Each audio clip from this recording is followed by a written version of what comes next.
Voilà. Le Coran sera soit en ta faveur, soit contre toi. Ça veut dire quoi? Si quelqu'un, il maîtrise le Coran et il le met en pratique, cette personne aura un degré exceptionnel le jour de Qiyamah. Les parents, ils auront des couronnes de nous, etc. Ça, on connaît. Mais si la personne lit le Coran, il connaît le Coran, mais il ne met strictement rien en pratique, vous pensez que ce Coran va agir avec cette personne comme il a agi avec la personne qui mettait tous ses ordres en pratique? Allah seul le sait. Donc on comprenne que il ne faut pas qu'on croie qu'on est les meilleurs. C'est vrai que lorsqu'on a des gens qui viennent de l'étranger, de l'Inde ou de l'Angleterre, des bouzous qui disent que les enfants à la Réunion lisent bien. C'est vrai. Notre niveau de tajwid, c'est vraiment, mashallah, on a de bons oustades ici. Mais si on se dit que c'est suffisant, mais on est loin de l'objectif, parce que le but c'est quoi? C'est que ce Coran soit vivant. Quand on demandait aux Sahaba, aux époux du Prophète sallam, comment était le Prophète sallam, il dit kana khuluquhu al-Qur'an. Son comportement c'était le Coran. Mais est-ce que nous, notre comportement c'est le Coran? Certes, nous sommes des musulmans dans la masjid, dans nos a'mal, on y est, on répond toujours présent. Mais dans notre vie intérieurement, dans les choses qu'il y a dans notre cœur, dans notre relation avec Allah, dans notre relation avec les gens, dans notre perception des événements de la vie, est-ce que nous agissons comme un musulman? C'est ça la question. C'est ça quand on dit que haqiqatul iman ne sera plus là. 31 minutes, encore 4 minutes pour faire 35, Inch'Allah. Alors la question, quand on voit que Ibn Mas'ud dit que 50 personnes font namaz, il n'y a pas un dont le namaz est accepté.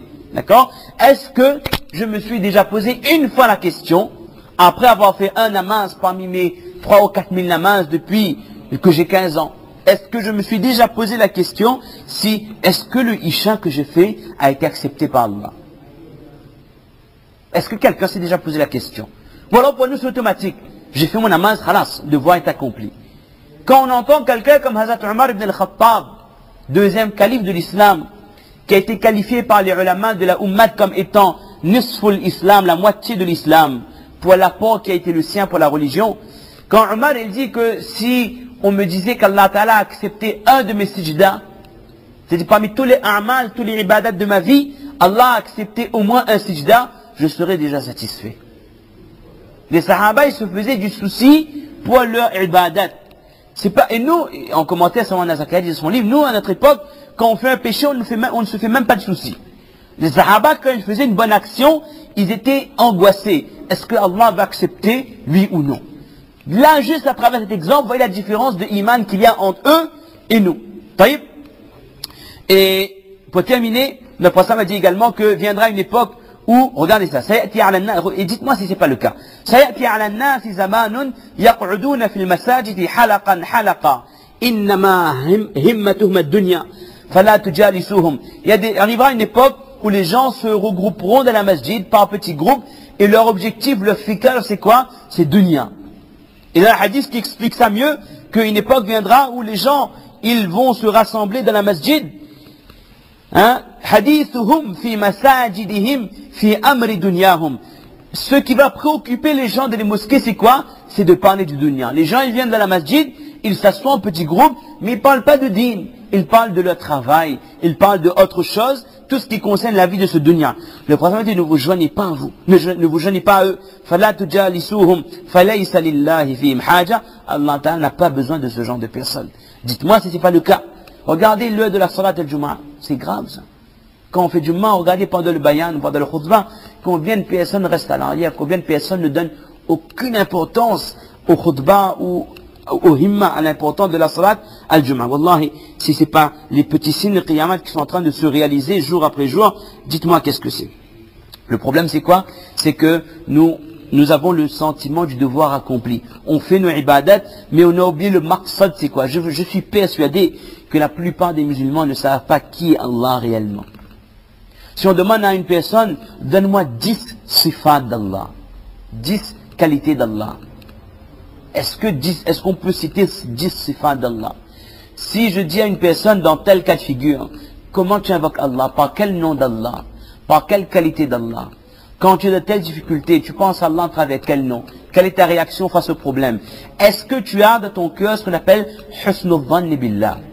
Une pensée, comment on pourrait dire ça? Une pensée positive d'Allah. Ou alors quand il arrive un truc de bien, alhamdulillah, et quand il arrive un malheur, pourquoi il arrive ça? Je comprends pas, j'avais pris mes précautions pour autant. Tout ça, ça traduit une absence de réalité de iman dans notre cœur. Je pense que c'est suffisant pour aujourd'hui. Un dernier hadith, ça rejoint ça. Le prophète me dit que viendra une époque où la yabqa min al-Qur'an illa rasmu, que la seule chose qui restera du Coran, ce sera l'écriture. Et dans un hadith de Abu al-Aliya, il dit que viendra une époque où le Coran ne sera plus réellement dans le cœur des gens. Et voilà la différence entre eux et nous. Voilà. Notre lecture, et dans certains d'autres, peut-être qu'on viendra à ça quand on parlera du Coran. Parmi les signes de Qiyamah, il y a des signes qui concernent le Coran également. Parmi ceux-là, il y aura des gens qui donneront beaucoup d'importance au tajwid. Mais une exagération de le tajwid. C'est bien d'avoir de bons qari, mais le problème c'est quoi? Si on se focalise sur le tajwid, et en laissant les ahkam sans importance, là on a tout faux. Si on se focalise sur le tajwid, et qu'on n'a pas la pratique du fond, on n'enseigne pas à nos enfants réalité du Coran, alors là on a tout faux. Alors il dit que voilà la différence, ces deux lignes résument tout. Wala yajiduna lahu halawatan wala ladhadha. Que les gens, ils lisent le Coran bien sûr, mais ils ne trouvent pas la douceur dans la lecture du Coran. Ils ne trouvent pas le plaisir, l'augmentation de iman n'a pas lieu lorsqu'on lit le Coran. Et regardez la réaction, la mauvaise interprétation des gens, et ça c'est Shaitan qui joue d'eux. In qasiru amma umiru bihi, s'ils ne donnent pas le droit, s'ils ne s'acquittent pas de leur devoir auprès d'Allah, qu'est-ce qu'ils disent? Inna Allah ghafurur rahim. Allah il pardonne ça. Et combien de fois on n'a pas entendu? Allah pardonne ça. Allah est ghafurur rahim. Exactement mot pour mot, ce que le prophète m'a annoncé il y a 15 siècles de cela, que lorsque le musulman ne fait pas ce qu'Allah lui a demandé, il dit quoi? Allah est Ghafur Rahim. Mot pour mot, notre prophète l'a dit. Wa in amilu bima nuhu anhu. Et s'ils accomplissent une action qui était haram, ils disent quoi? Sayaghfiru lana. Allah va pardonner. Allah va pardonner cette façon. Même réaction. On se dit que la grande nuit qui arrive, ou dans Ramzan, Allah va pardonner, etc., etc. Ils disent quoi? Inna lam nushrik billahi shay'a. Nous, on n'a pas fait shirk, nous. Et par analogie, on peut trouver d'autres excuses. Les gens disent oui, mais nous, mais fais tel péché, mais fais pas telle chose au moins. Ça, les jeunes, ok? Donc, le prophète me dit que l'interprétation même du din sera erronée. Ok? Donc viendra cette époque où la relation avec le Coran sera tellement superficielle qu'il ne restera que les termes, que les lettres. Wala min al-islam illa ismu, et il ne restera de l'islam que le nom. Yatasammawna bihi. Ils se disent musulmans, mais ils en sont loin des réels musulmans. Masajiduhum amira, leurs mosquées sont belles, sont construites, mais il n'y a pas de hidayat dans ces mosquées. Il n'y a pas de hidayat dans ces constructions. Bon, donc l'objectif de ce discours, de ces quelques paroles, c'est quoi? C'est pas juste de marteler, de dire que voilà, tout va mal. Ce n'est pas juste d'être pessimiste, de dire que voilà, cette dégradation dans les mœurs, ça vient du signe de Qiyamah. Le prophète m'a dit, ce hadith, que la première, est-ce que je t'informe, quelle est la première chose qui va être enlevée des cœurs? Elle dit oui au prophète d'Allah, dites-moi, al-khushu' hatta la tara khashi'a. La sincérité, la dévotion, c'est la première chose qui sera enlevée des cœurs. On ne trouvera plus une personne qui a la dévotion, réalité des ibadats qui le font réellement dans leur cœur. Mais les ibadats deviennent un devoir, ou alors une routine, ou alors un héritage culturel. Il n'y a que des gestes, mais il n'y a pas de fond. Alors l'objectif de ces paroles, c'est pas de se dire qu'on est en train de s'éloigner, on va vers la perdition. Non. Une des leçons à retenir, c'est directement ce qu'on va expliquer une prochaine fois, c'est que parmi ces 90% des gens qui vont entrer dans ce que le prophète m'a dit à travers ces hadiths, on trouvera un pourcentage, un 10% ou un 5% de la population musulmane qui, dans ces époques de dépravation, resteront accrochés au din d'Allah. Et ce seront là les meilleurs des gens. Dans un hadith, notre prophète sallallahu alayhi wa sallam dit un hadith qui vraiment encourage quand on voit comment la pratique devient difficile d'année en année, d'époque en époque, comment nous sommes stigmatisés, comme le prophète dit qu'il viendra une époque où pratiquer sa religion sera comme prendre une braise dans sa main. Et wallahi al-azim, c'est comme ça de le jour. Quand vous êtes barbu, vous êtes barbu, c'est déjà péjoratif, vous voyez. Quand vous gardez la barbe, vous mettez votre pantalon au-dessus de la cheville, etc., et que votre femme, elle couvre son satar comme Allah l'a demandé dans le Coran, on dit que ce sont des extrémistes, on dit que ce sont des gens qui sont comme ci, qui sont comme ça. Et le pire, c'est que dans la communauté musulmane, vous allez trouver des gens qui disent que faut pas exagérer, il faut être modéré. Oui, il faut être modéré. Mais vendre votre dîne au nom de la modération, non. N'allez pas dire à un jeune, écoute, garde pas ta barbe, tu n'auras pas de travail. Ne dites pas ça. Si vous ne voulez pas garder, ne gardez pas. Mais ne prenez pas ce genre d'excuses, wallahi l'azim. Parce que lorsque cette personne sera auprès d'Allah, directement, auprès du tribunal d'Allah, laysa baynahu wa bayna Allahi hijab, il n'y aura personne entre lui et Allah, il répondra de ses questions, de ses propos. Est-ce qu'il aura le culot? Est-ce qu'il aura le courage de dire ces mêmes propos? Bien réfléchir avant de dire quoi que ce soit à propos du dîn. On peut parler de nous, de nos défauts, de nos péchés, mais quand on parle du dîn d'Allah, il faut faire très attention. Ne pas dire quelque chose du dîn tant qu'on n'est pas sûr.